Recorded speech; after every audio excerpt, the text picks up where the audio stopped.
बचेगा। धर्म केवल नाम मात्र का रह जाएगा और अधर्म ही शासन करेगा।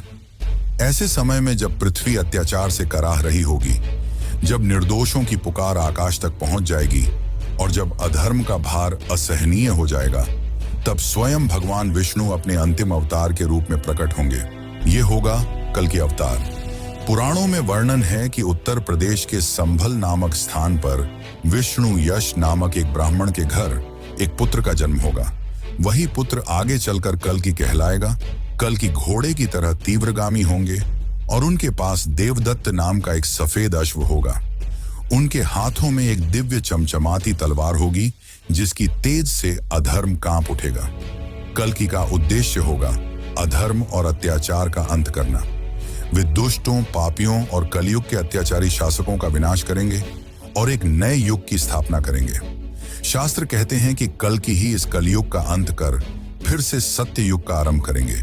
लेकिन कल्कि की कथा यहीं समाप्त नहीं होती। मान्यता है कि जब वे प्रकट होंगे तो उनके साथ वे अमर योद्धा भी खड़े होंगे जिन्हें हम चिरंजीवी कहते हैं, जैसे परशुराम, हनुमान, अश्वत्थामा और अन्य। कहा जाता है कि परशुराम स्वयं कल्कि को शस्त्र प्रदान करेंगे और उन्हें धर्म युद्ध के लिए तैयार करेंगे। कल की अवतार आज भी रहस्य से घिरा हुआ है। कोई नहीं जानता कि उनका प्रकट होना कब और कैसे होगा, परंतु इतना निश्चित है कि जब अधर्म अपनी चरम सीमा पर पहुंच जाएगा तब उनका आगमन अवश्य होगा। और शायद यहीं से शुरू होगी एक और रहस्यमयी कहानी, कलिराज की।